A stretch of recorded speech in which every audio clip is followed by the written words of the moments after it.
this Power 106 thing. People were talking Every about the time. game freestyle. Did you see Every Game's freestyle on the LA Leakers? Yeah. Game's going for it, man. I'm looking forward to the album. He's been around Nas and Hit Boy all year. Mm-hmm. Well, the LA Okay, Lakers so have. Go ahead. we have a big of enough following now that people inbox me, information, you Mm-hmm. know? And so some people close to Nas have been like talking about like the whole game and Nas thing in terms of like, I think it's something going on where they're really not trying to shit on each other. You know what I'm saying? Mm. And so that's part of why game's dropping on the 12th. So KD3 is like around the corner too, but we can keep it at game. But I mean, what you're hearing, I mean, if people, you said it yourself, like Nas sounds like the Nas we grew up with as teens, vocally and lyrically. Mm-hmm. Well, if that's whose game is around, who else do you want to be around? You want to be around Rakim in '88? We just got done talking about Big and Pac in '97. Those are the guys you should want to be around. Like at this level, like so he's, iron sharpens iron, Mike. So This it's is like my he sounds thing, and great. that's probably why he's calling it Drillmatic too. He's around the Illmatic one, right? One of the things that I got to give Game a whole lot of props for. I'm gonna be perfectly honest, man. When everybody was ranting and raving about the documentary, I wasn't that big on Game because again, I think I was listening to him as an MC as opposed to how the songs were put together. But over time, this man has really become a really dope MC.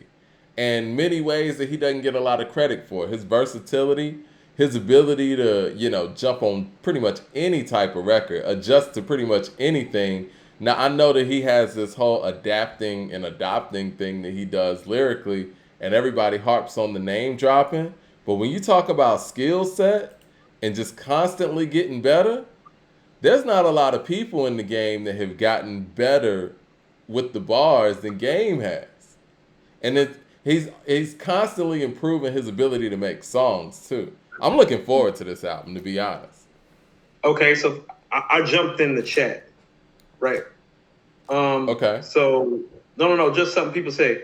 Kenny Mack pointed out who it was. I said Lil Keek because I couldn't remember. It was Lil Sean. I knew it was Lil somebody that Pac was coming to see. So he Okay. wasn't coming to see. He wasn't to see them. I just wanted to clear that up right Okay. quick. Yeah. No, You know no. what I We got mean? to be Because accurate with no, it. because we have to be clear about how we audit that, and I really don't want to circle around on it. But we got to name names and do shit properly when No, it no. comes You're out. right. What happened 100%. that night? Like rap changed forever that night It did. because it was never the same. Pac was never the same. Rap was never the same. Nope. It wasn't even intended. Like Pac wasn't even going there to fuck with them. You know what I'm saying? That's what I It's mean. a It's just very about some sad happy. It's situation, man. very sad And situation. I'm pretty sure that all things aside, and I'm gonna say this and we can move on. I'm pretty sure if everyone involved could have done things differently, or had the opportunity to do things differently, they would. Now, here's what I will say, and I heard this from somebody that wasn't there the night that it happened, but pulled up afterwards.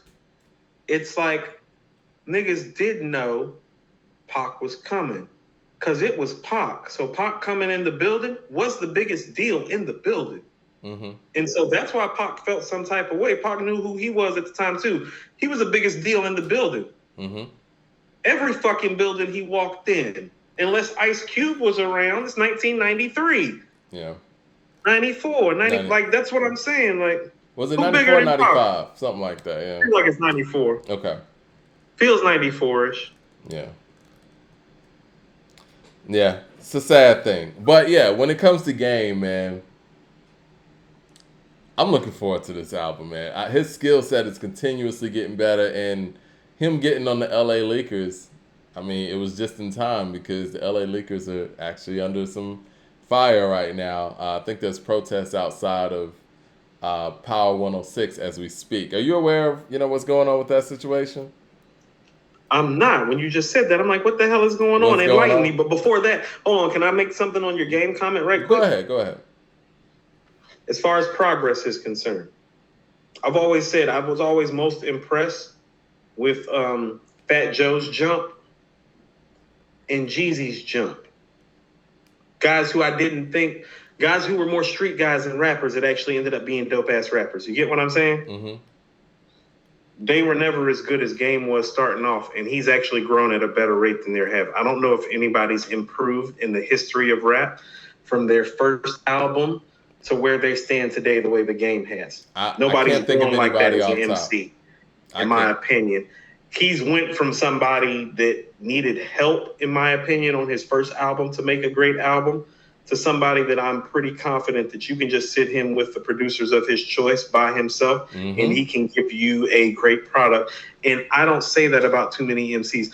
There are MCs with all-time great resumes I don't feel that way about. Don, if you ask me who I would rather hear 10 songs from where it's just them, between Game and Jeezy, it's not even a question. Not a question. And you know how I feel about Jeezy, but it's not a question for me either. Yeah. Because Game's catalog is just so much ridiculously greater than Jeezy's.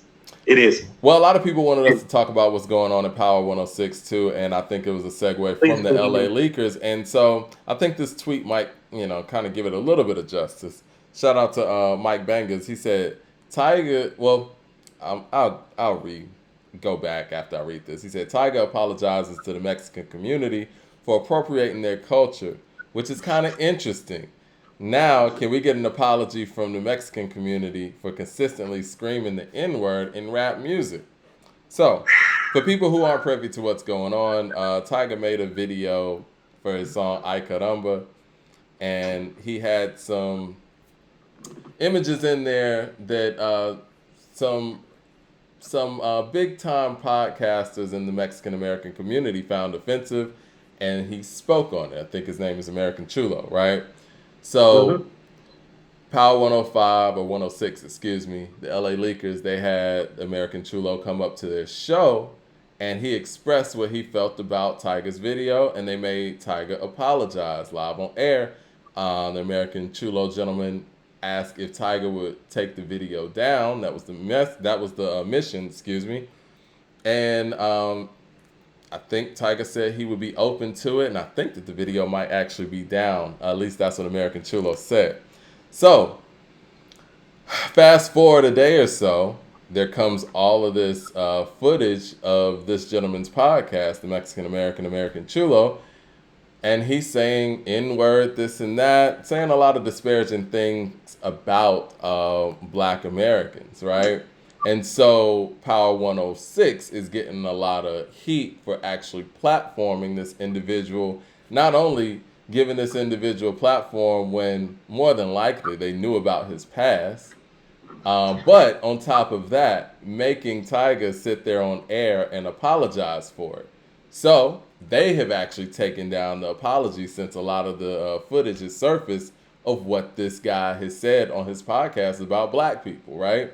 And so Black people want an apology from Power 106 that, since they want to sit there and make people apologize, and they have yet to give it, so that's why people are out there protesting at the LA Leakers, parent company show. Excuse me, I said that wrong. At Power 106 station, which houses the LA Leakers. So that's what's going on in short. Jay Short with the Super Chat said, props to Game. You aren't supposed to go against guys like Jimmy Iovine and 50 Cent and survive. Yes, props to him.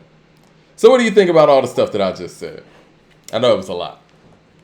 It was. This going on in Cali? Yep. LA? Okay. So the Hispanics run LA. Okay. All right. Like they run LA. I was out there. Well, I mean, I'll say this. That's probably that's probably why Tyga went to the station and, went out there and apologized. And I'm sure Tyga was trying to be the bigger person in a community that, he's very familiar with, and he knows everybody, and he was trying to be cordial because he didn't mean any offense to it. If he did, then he wouldn't have been so open to go out there and apologize. I think the problem here is the fact that Power 106 brought up somebody who has a past like this for this cause. It would have been different if they would have just brought up somebody who hadn't said these type of things, No,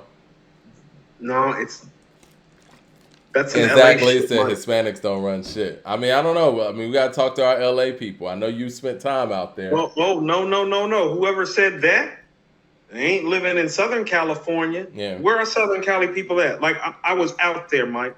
The Black Hispanic thing and the blacks feeling like the Hispanics are appropriating some of the culture too much with the N-word. No, that shit's real and live. I don't know what they talking about. The essays out there do not play. Like, hold on, where Rusty Nail, they run California. Right. Like I told you, Mike, I know real essays, Mike, when I be pulling into my neighborhood, like they blocking off the front of their neighborhood, like in the 6'4s and the Lolos, making it bounce, playing Tupac. Like I'm riding, what's up, Coop? You want some weed, Holmes? Like, no, that shit real. Like the shit from Friday, like that they, no. There's really like bangers, like, no, that shit real. I told you the first weekend that I was in Cali, I was in an essays neighborhood, like picking up a bag, and like niggas was essays, I'm calling them niggas. The Hispanics was rolling up on my windows with Wolverine claws, tapping on the window because they seen I was in Georgia tags. Like, you in the wrong neighborhood, bro. So do you think that Tyga was wrong in the first place with the video, or? I just think you have to be careful when you're stomping on that territory because it's already volatile and tense on a few levels. Right. The game culture, the haves versus the have-nots. You'll be on a have street and be on a have-not street real quick. Like the line between L.A. and then the Compton to Inglewood and then the Baldwin Hills where you're back on like a more, it happens fast. You get what I'm saying? So there's a lot going on in a very big melting pocket with a lot of traffic. There's just a lot of shit going on in Cali. And so it's like better to be cool. You know what I think? This whole thing kind of brought up an interesting discussion, and I guess this is kind of where I want to go with it, where do you think we're at a place in society where it is offensive for groups outside of black people to use the N-word in their raps? And we're talking about, I mean, let's just keep it real. Like, do you think that, I mean, Fat Joe has been approached about this many a times, and he always defends his upbringing. Do you think that, it needs to come to a point where Fat Joe's like, and not just singling out Fat Joe, but other non-black people in hip-hop be like, you know what, I'm just going to retire that word, whatever. If people are offended by it, maybe I need to chill on that. Since we're talking about stuff that offends people, I'm an ownership person and an ownership type of thinker. And so has this been explained to me? Our recreation of the word from the ER to the A is us taking our power back. Essentially, just in brief and in short, is how that word works in our community, correct? Let me play devil's advocate. I'm going to ask you a follow-up question to that. If we've taken the power back from that word, why do we care about others saying it? Hold on. So this was what I was about to say. Mm-hmm. Well, if we took the power back, we didn't do a good job about keeping ownership and power because we just delegated it everywhere else. Because I'm going to be honest with you. I don't think the power has been taken from the word, obviously. Especially, neither do I. Yeah. Especially living in Cali. And this is what I'm saying. Oh, if you're a black man and you grow up in California, there's a high chance, especially Southern California, you're going to date you an Hispanic girl. You're going to date you an Asian girl. You're going to date you a white. You feel what I'm saying? And these words get transferred around in inner circles before they become outward. And that's what I mean about our poor delegation of the word. It's like, oh, no. We done made it okay for certain communities, especially in Cali, because of the melting pot to use the word. I got some Filipino homies about New York, too. I got some Filipino homies out in Cali. Like, yeah. You know what I'm saying? And I can't even front. Wasn't too offensive to the word being used because they were kind of like, indoctrinated to it already from the black people in California. They kind of made it okay. Like, I'm going to tell you one of my favorite hip hop moments in life. When I lived in Southern California, and she didn't use this word, but one of my homies who I worked with was this chick named Crystal. Crystal's married with kids now, but she's Filipino, but she was a DJ. And I can remember going to her crib after work and we're smoking weed and she's literally scratching on the turntables and I'm freestyling. And I'm thinking to myself, I would have never thought I would have ended up in Southern California in Orange County with a Filipino DJ, like freestyling, like hip hop and black culture and community is just gone everywhere, Mike. You know what I'm saying? And me and Crystal are still cool to this day. You know what I'm saying? Like she's straight Filipino and she doesn't even look Filipino. You would see her and think that she's like, half white, half Chinese or something. But she's like 100% Filipino and straight hip hop, used to DJ like in all that. And I thought to myself, and she's a little bit younger than me, I can think about the environment that she grew up in around black people. Before she ever met me, she was hearing the N word from black people around her because of the community that she chose to immerse herself in. You get what I'm saying? So we haven't done a good job about auditing or delegating the word. I'm just using that I think experience as that's an kind of example of giving how cultures people. blend real quick. I think that's kind of giving people an out, and I'm gonna say, wow. Let me get to Okay. this No, if super you feel chat that real way, quick. explain. Yeah. Unknown name says the problem is you can't disrespect anybody but black men in 2022. No jumpers interview from Kulo was even worse. This is the thing, man. I think that no matter how people grew up, if you're outside of the black race or whatnot, let's just say, I am from LA and I'm Filipino or whatever, and I say that around my circle, and they've made me comfortable with that. If I pull up in Harlem or whatever and don't know anybody, I'm not gonna go to the corner store and say, "Yo, my nigga, what's up?" You know what I mean? You're just not. You know what I'm saying? Because that's not your Okay. circle, right? And so all I'm saying, and what I want to correlate that to, yeah, hip hop is universal, and when you become a person that it has a global status on a main stage, you can't really apply what's happened with your circle of friends to the rest of the world and say that people in Atlanta or what I'm saying in Tallahassee shouldn't feel a way about you saying something because of how you grew up. You know what I mean? No, okay, so let me play devil's advocate to you. And I brought up the situation with Crystal because it was one of my real hip hop moments that I remember as a young man. That was before I did my first album. Mm-hmm. You know what I'm saying? So I hadn't even recorded material out in Cali like that yet. What if that night that she and I kicked it and like freestyled and she was DJing, like, because I'm going to tell you exactly what my impression was from kicking it with her that night, and her dude, because her dude had like popped up because we all worked together. Like, they were both like Filipino, but it was kind of like he might have been Hispanic and like half Filipino or something. But it really struck me. It's like they're in the same culture and world than I am. So don't tell me that this word hasn't been tossed around them. You feel what I'm saying? That's That's what I fine. mean about us not doing a good job of auditing it. I had pulled up on her and she never used that word around me. And Right. I don't think she's the type of woman that is, because we've known each other for over 20 years now. She's never used that word around me. But the spaces that she was in as a young woman in her 20s, don't tell me that that word wasn't being hurled around her. We haven't done a good job about auditing, editing, ownership, explaining, informative, acceptance, like all these things. And I'm just a start at home person. And so I get what you're But what saying. if we I'm saying start I'm now? going to look at the man in the mirror, to quote But Michael yeah, Jackson. but right. But what if we start doing that now?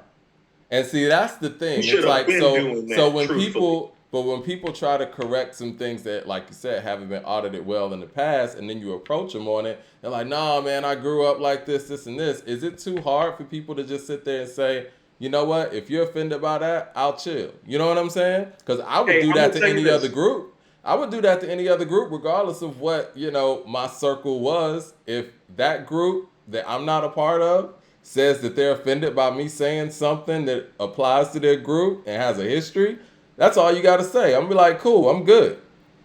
I respect you Okay, enough to so do that. You know what I'm saying? this is what I mean. Sometimes there needs to be a consensus. Like, I have a funny way of auditing things. It's like, if you're outside of my race and I hear you say that word, we have a tendency, if we're offended, to become violent. And I don't necessarily think that that is the answer.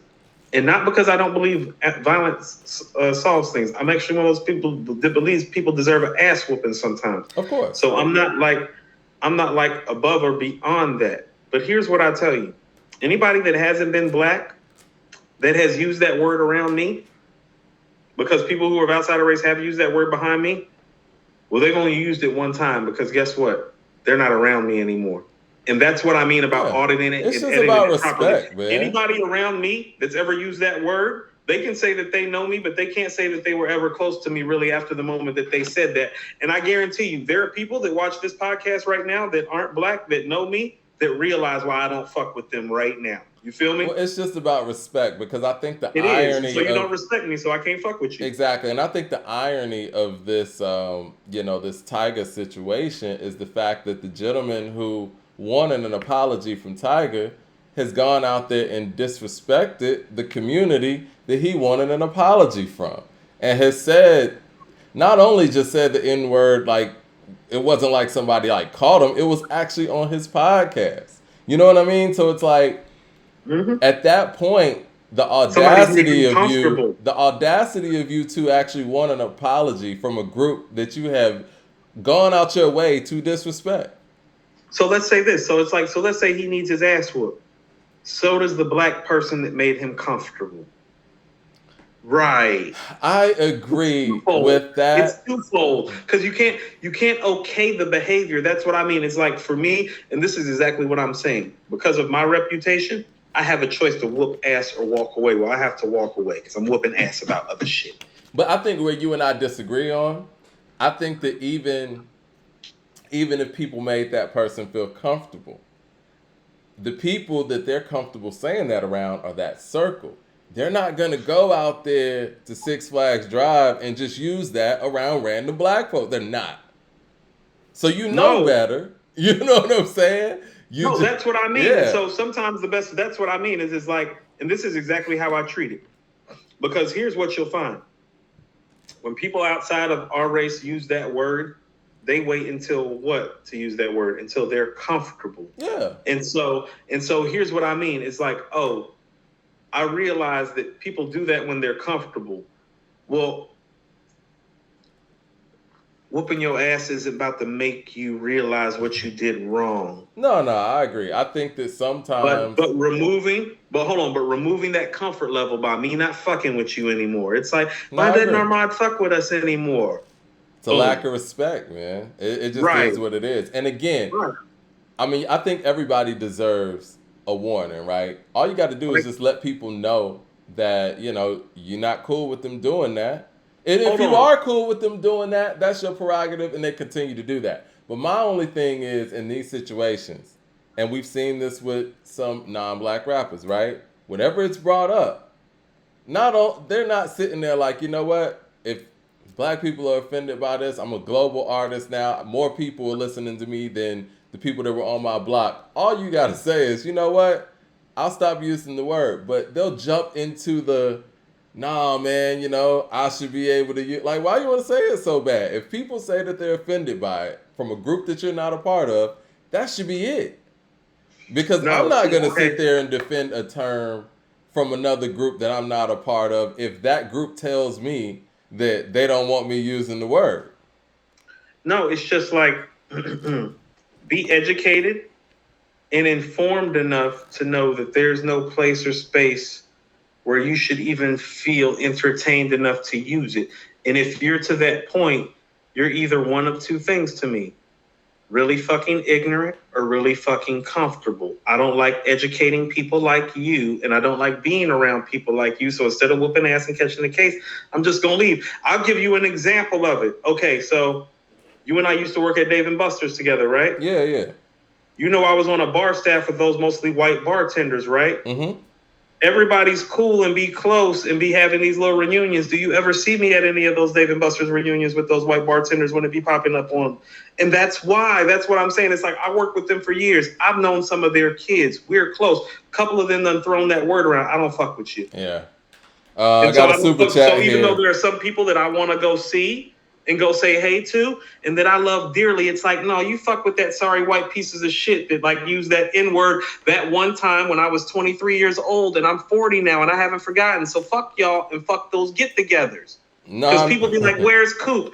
Coop's being the same black motherfucker that he always was. I remember every slip of the tongue. And so the best thing that I could do, because Mike, you know the people that I'm talking about, we all know each other. They're going to get wind of this. They know what the fuck they said when we were behind that bar. That one time they said it. And that's why my black ass hasn't pulled up on them since I got back from Cali 15 years ago. Hello.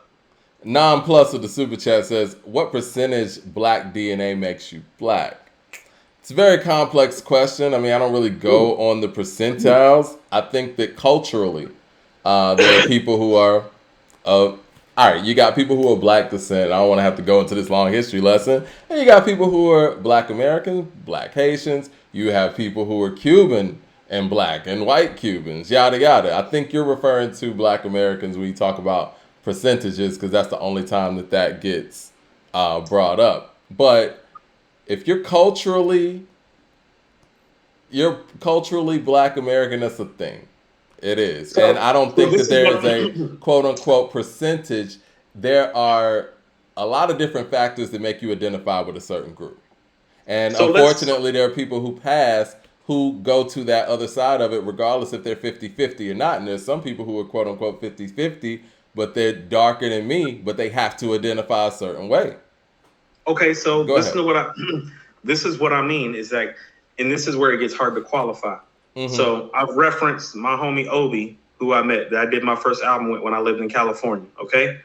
Obi lives in Medellin now in Colombia, but he's from Sacramento, but he's actually Nigerian. So Right. Obi's African. Obi's name is Obi Okaguro. His family is from Nigeria. Exactly. Okay. He's raised in Sacramento. Okay.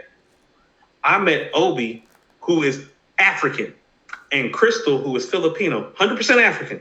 Both his parents Nigerian, 100% Filipino. Both her parents Filipino. She still goes to the Philippines to her country's village. You know what I'm saying? Right. You know who the cooler motherfucker is, right? I don't know. It was Crystal. I told you I kicked it with Crystal and was doing the DJ scratching thing for me. And Obi started making music because she was more of my hip hop vibe than even the producer that I chose. That's what I mean about how we have to audit these things very, very carefully. Right. He 100% African. He 100% Filipino. When I met the both of them, I thought she was more into hip hop than he was. I had to ask that motherfucker if he made beats. Jay Short with the super. I'm gonna tell you why I asked him. Go I ahead. asked him on some stereotypical racist shit because he was the only nigga I had seen in Orange County working in the same area that I was working in. I was like, yo, Obi, he used to work at Cheesecake Factory. He was sitting out on the patio one night when I was getting off, and I was like, yo, Obi, you make beats? He was like, I do make beats. I was like, let's go to your crib. Jay Short What with the the super fuck, dude? chat I'm like, says, I'm out here looking for a producer. Your black ass been sitting outside the Cheesecake Factory the last 2 months I've been working. You ain't said shit about no rap, and he was nigga. trying to keep it on the low with his beats, man. Right. Crystal seen my black ass freestyling behind Service Bar one night. She's like, I DJ. What up? You trying to smoke, nigga? She didn't say you trying to smoke, nigga, but that was the vibe. You feel what I'm saying? Right. Like when she said you want to smoke, it was like, that's what I heard in my mind. You want to smoke, nigga? Because that's how she kind of approached me on some rap shit. Jay Short with the super chat says J-Lo, Cardi B, and Joe do stuff in black platforms they wouldn't dare do in at the Latin Grammys, but they get around black people and it's the ratchet time. It's an interesting perspective. Yeah, that's and this very is what I'm saying. And so let's audit this further either. And I hate to provide like this history lesson. It's like, well, how far away are we from these Filipino, Samoan? I've done some research on my family. It appears we were in the Barbados before we made it to Charleston, South Carolina in 1833. How much time did we spend in the Barbados before we came from Africa? Does that make us more Caribbean and less African? How do we audit these circumstances in these situations where we've been indigenously misplaced to begin with too? That's what I mean. It's like, it's a lot to unpack because when I look at my Filipino and Samoan and sometimes Puerto Rican and Hispanic culture, it's like, well, shit, you ain't too far, motherfucker. Like my grandfather is 100% Blackfoot Indian. My other grandfather is 1/3 Cherokee. It's like I got Native American running through my blood from this generation, this past century. I mean, we all come from somewhere. I think that culturally, people have created their own culture. Can how about this? Can I take an Indian name because I have like a certain amount of Indian blood? Can I pull up on a reservation like, hey, my grandfather 100% Blackfoot, other one 1/3 Cherokee. Get a little sprinkle me, man. Hit me with a little something. Let a brother get some reparations or get in a casino or something. How they gonna play? Yeah, many of the black natives were kicked out of those tribes to get some of those reparations, but that's a whole nother story. Right. So. Hold on. When I was in Cali, distant relatives. Yes, we're all distant relatives. Thanks, Reggie Noble. When I was in Cali, one of the guys that I worked with was getting reparations because he was a Spanish Indian and like in all that. And I was like, let me take a test and get in on some of that. He's like, I'm not letting you in on any of this. Yeah. Get your own, bruh. He's like, you're not getting in on this. Talib with the super chat says East Coast Afro Latinos are black and we accept that. Yes, I mean, like I said, That's what I'm saying. Yeah. Hold on. How about up in New York City where it's like, well, damn near all of my New York City friends are Panamanian, Trinidadian. All of my New York City friends are Dominican, pretty much. I mean, Hold on. Vietnamese and all of Right. I mean, we just bought Denim on. You know, Denim's family from St. Croix. They're not even from here. Like, they from the Bronx, but they from St. Croix. Like, her older brothers grew up swimming in the water and shit off the banks of the coast in the morning. You know what I mean? It's like New York is a melting pot, definitely. Ain't they black? Hold on. If you're from St. Croix and then you end up in the Bronx, ain't you black? No, you're from St. Croix. But I mean, you're black. But this is the thing. You know what? Who are these people? Yes, I'm sorry. I'm wrong. You're black, but you're not Black American. Okay, which is a different lineage. So is the N-word reserved for Black Americans? Because if so, can't nobody in New York use it? Some can make that argument because when you say we took that word and took the ownership, who is we? That's Black Americans, right? That's an American connotation, correct? But hold on. It's also a cultural assimilation and appropriation. That's why I'm bringing up Crystal. It's like when I met Crystal, she appeared to be more assimilated in the hip-hop culture than Obi was. Obi was the African. He was the black guy. But he wasn't Indian, the Black American, she's Filipino. Though, right? She's Filipino. Technically, she's Asian Indian. But again, you're talking about Black American culture, though, right? It's a little different. They were both raised in Black American culture on the same coast. I understand being raised in, but I do believe that there are things that are just in your blood. I just do. I get what you're saying. We can go on and on about this one, right? I mean, we can be here all day auditing this, but that's why it's so problematic. I mean, yeah, it's really no way to audit it in that way. All I'm saying is everybody's comfortable with whatever they're comfortable with. But if somebody comes to you and says, yo, I'm not cool with you saying that, I don't think the proper response is to give them a fight about it. Just be like, you know what? You're right. Cool. You know what I mean? I've even had Black Americans, at least I believe they were, tell me they're not cool with me saying that around them. And I'm like, cool. Okay, so check this out. And if that offends you, if anything offends you, if me saying hat offends you and you got a justification for it, or even if you don't, I'm not going to say that around you, just out of respect. Okay, so check this out. I talked to a Filipino lady today who I work with named Ruth. Her husband and her kids actually live up the street. I'm thinking about getting a sign in the martial arts that her kids are in. She's Filipino. We were literally having this conversation today, not about the N-word, about the reverse side. I'm like, and I was literally asking, I was like, what do you call it when you're half black, half Filipino? She's like, oh, that's mulatto. Yeah. Okay. You know what I mean? I'm like, so what is it to be white and to be Filipino? She's like, that's Matisse. Well, there it is. Matissa. I was like, okay. I was like, ain't that the same thing though? She was like, no. Kind of sort of. It mean mix. It mean blend. It mean swirl. Right. Well, they have to have their different ways to identify, what we're talking about. You know what I'm saying? Hold on. Don't a half black, half Filipino man or woman get to use the N-word? You get what I'm saying about how to audit it? I don't know. I mean, again, if somebody jumps up and says, I'm not cool with you using that, then who are you to say? You know what? You're going to think this is funny. I think it's cringy for me when Drake uses the N-word. It's been cringy for me at times, but then I have to remember it's like, well, shit, Mike. It just don't sound real coming from him. Now, who am I? I mean, Mike. I don't do this too often, but I'm just going to do it. Mike. What's up? Fifi half black, half Filipino. She from the east side of Atlanta. She be using the N-word, and ain't nobody ever said a fucking word, and they better not. She from my neighborhood, Mike. She has black, half Filipino. She from the fucking neighborhood, Mike. She from the east side of Atlanta. I feel you. But like I said. Hold on. Before east side of Atlanta, upstate New York, Rochester. Mom from Oakland. Cool. I hear what you're saying. Father from New Orleans. How you gonna tell her not to use the N-word? Cool. This is what I'm saying. How you gonna tell her? Listen to me. When you become a global star and people aren't aware of any of those things, you can't tell somebody from St. Louis that, you know what, if they feel like Jennifer Lopez shouldn't be using the N-word, I mean, it is what it is. I'm gonna be honest with you. I didn't have a problem with it because I know where she's from. I'm like, no, no, no. I was like, she been saying that word since she was about 10. But again, when the rest of the world's looking at you and people say that they're offended and and they dig deep in that way, what are you gonna say? Like, But the niggas in the Bronx said it was okay. but the niggas in the Bronx aren't the whole world.